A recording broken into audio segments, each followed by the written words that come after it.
Riwruok mar HASEP Kenya kotenore kod migao mar thieth e kaunti ma Migori ochako chenro mar jiwo pim mar tuo maringa mar remo kuom nyithindo kochakore seche monyuolgi nyaka higni 5. Jafwambo moro e kaunti ma Migori Juma nigi ler mar sigana ni.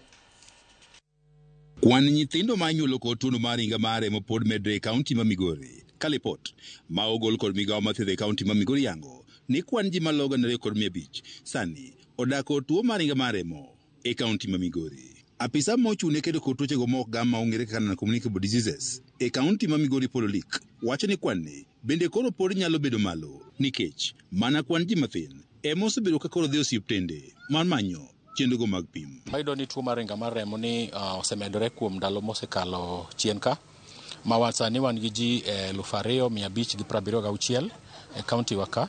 To mano mana data ma wagolo e osiptende. E okang' mar jiwo okenge mag kedo kod medruok mar tuo maringa mar remo e kaunti ma Migori, migao mar thieth e kaunti ma Migori oyudo jol kowuok kuom Health and Advancement Community Development Program kata HASEP.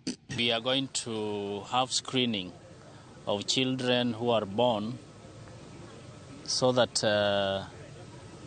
they can be known whether they are suffering from sickle cell or not, so that early management is made. Watemo mondo wakony nyithindo matindo ma chakre monyuol nyaka higni 5 gi support mondo gibed ni ginyalo dago ngima kaka nyithindo mamoko. Kod gi partnership mar higni 2 ma nyocha wase sign MOU to wayudo ni en gima ber kabisa ka ng'ato ng'eyo chal nyathine mar sickle cell.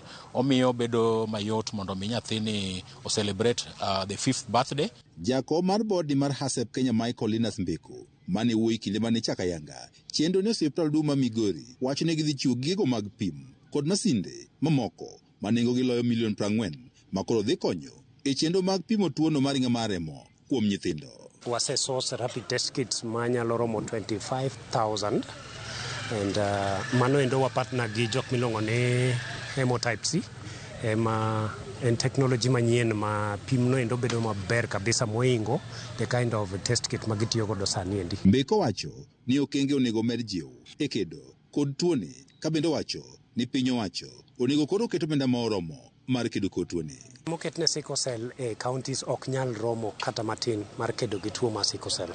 Mano endo e gap maduong' mane waneno momiyo waamua mondo wa focus on that area of health. Apisa mochune kedo kod tuoche go mok gam ma ong'ere kaka non-communicable diseases e kaunti ma Migori Pololik wacho ni tuoni medore nikech thoth ji makendore ok ng'e chal gi kawo tende kod tuoni maringa mar remo kapok ginyuolo nyithindo.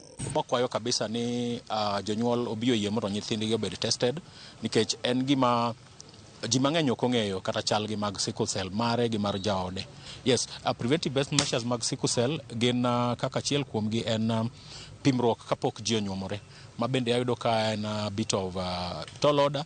Ji onego bed ni pimore mondo ong'e chal gi mar sickle cell kapok ginyuomore, ma kata kuyudo ka ng'at achiel en kare to ng'at machielo onge go, then ung'eyo ni you can have siblings ma ok bibedo gi sickle cell. Olik wacho ni kaka migao gisetemo keto okenge mathoth mar kedo kod tuo maringa mar remo e kaunti ma Migori. Wan gi program moran sani ma wan gi subsidized cost mar hydroxyurea.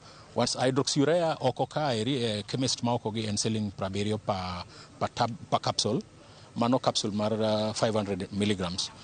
But in our program mar sickle cell ma wachako rongo en selling war subsidized to selling 21. Dwaro pod nitiere mondo koro jiw puonj ne oganda e yore mag kedo kod tuo maringa mar remo e kaunti ma Migori. In these community units we have 3,400 CHPs and they are in the villages trying to do a lot of advocacy. Maybe let's talk of the Lake region.